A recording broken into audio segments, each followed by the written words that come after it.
తెలంగాణలో రెండో దశ పంచాయతీ ఎన్నికల కౌంటింగ్ మొదలైంది. భారీగా పోలింగ్ నమోదినట్టుగా తెలుస్తోంది. పట్టణాలు, నగరాల నుంచి సొంతూళ్లకు జనం తరలివచ్చి ఉత్సాహంగా కూడా ఓటు వేశారు.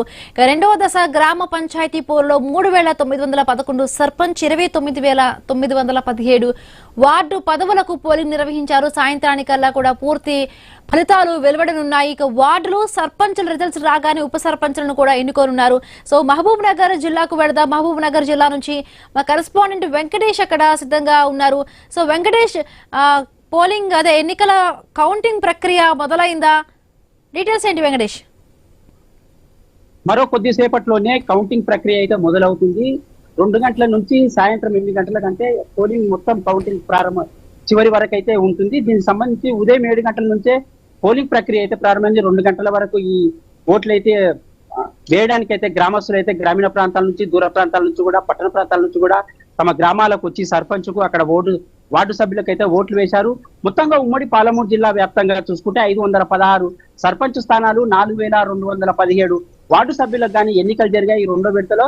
దీనికి సంబంధించి ఎక్కడైతే కేటాయించారో అక్కడ సంబంధించిన ప్రశాంతంగా తమ ఓటు హక్కును వినియోగించుకునే ఓటర్లకైతే ఆ సౌకర్యాలు కల్పించారు ఎన్నికల అధికారులు.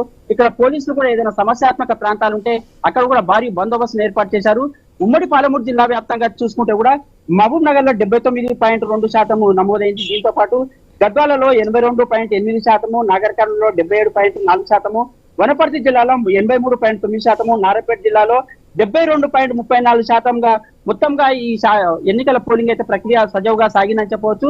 చెదురుమదురు సంఘటనలు మినహా చాలా ప్రాంతాల్లో ప్రశాంతంగానే జరిగింది. ఒక వనపర్తి జిల్లాలో కూడా కొద్దిగా అంటే ఆ ఎన్నికల అభ్యర్థి వార్డు సభ్యుడికి అక్కడ గుర్తు కేటాయించకపోవడంతో ఒక 2 గంటల పాటు పోలింగ్ ప్రక్రియ అయితే నిలిచిపోయిన సంఘటన చోటు చేసుకుంది. ఇలా ఉమ్మడి పాలమూరు జిల్లా వ్యాప్తంగా చాలా ప్రాంతాల్లో చిన్న చిన్న చెదురుమూడు సంఘటనలు తప్పించి మొత్తం పోలింగ్ ప్రక్రియ అయితే ప్రశాంతంగా జరిగిందని చెప్పవచ్చు. దీనికి సంబంధించి 2 గంటల నుంచి ప్రారంభమయ్యే ఈ కౌంటింగ్ ప్రక్రియ మాత్రం అభ్యర్థుల్లో కొద్దిగా ఆందోళనకు గురయ్యే అవకాశం ఉంటుంది. ముఖ్యంగా మొదటి విడతలో బీఆర్ఎస్ పార్టీకి సంబంధించిన అభ్యర్థులు చాలా మంది ఎక్కువ స్థానంలో గెలిచారు. ఉమ్మడి పాలమూరు జిల్లా వ్యాప్తంగా చూసుకుంటే కాంగ్రెస్ స్థానాలు కొద్దిగా ఎక్కువ సంఖ్యలో ఉన్న బీఆర్ఎస్ దాన్ని సరిసమానంగా గెలిచిన అవకాశం ఉన్న నేపథ్యంలో సీఎం రేవంత్ రెడ్డి కూడా జిల్లాపై ప్రత్యేక దృష్టి సారించి ఇప్పటికే ఎమ్మెల్యేలు కూడా హెచ్చరికలు జారీ చేసిన నేపథ్యంలో ఎమ్మెల్యేలు కూడా నిన్న నుంచి కూడా ఈ 2వ విడత గానీ 3వ విడత గానీ ఉరుకులు పరుగులు పెట్టి గ్రామీణ ప్రాంతాల్లో పర్యటిస్తున్నారు. తమ క్యాడర్ ని బలోపేతం చేసి ఖచ్చితంగా ఎక్కువ స్థానాల్లో ఈ ఎన్నికలకు సంబంధించిన సర్పంచ్లను, వార్డు మెంబర్లను కాంగ్రెస్ పార్టీని గెలిపించుకోవాలని చూస్తున్నారు. ఈ నేపథ్యంలో వనపర్తి ఎమ్మెల్యే మెగారెడ్డి కూడా వివాదాస్పద వ్యాఖ్యలు చేస్తున్నారు. ఆయన ఎక్కడికి వెళ్ళినా కూడా వివాదాస్పద వ్యాఖ్యలే చేస్తున్నారు.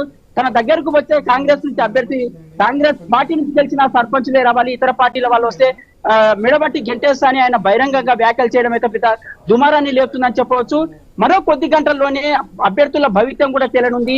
ఆ ఓట్ల లెక్కింపు ప్రారంభమైన కొద్ది ఆ అభ్యర్థుల భవిత్యం తేలనుంది. ఉమ్మడి పాలమూరు జిల్లా వ్యాప్తంగా అయితే ఖచ్చితంగా బీఆర్ఎస్, అటు కాంగ్రెస్, బీజేపీ పోటీ పడుతున్నాయి. ఈసారి 2వ విడత 3వ విడతలో బీఆర్ఎస్ కాంగ్రెస్ అనేది తెలియ అవకాశం ఉంటుంది. సాయంత్రం అయితే వేచి చూసే పరిస్థితి కనిపిస్తుంది వాళ్ళు. Right, thank you Venkatesh, thanks for the updates.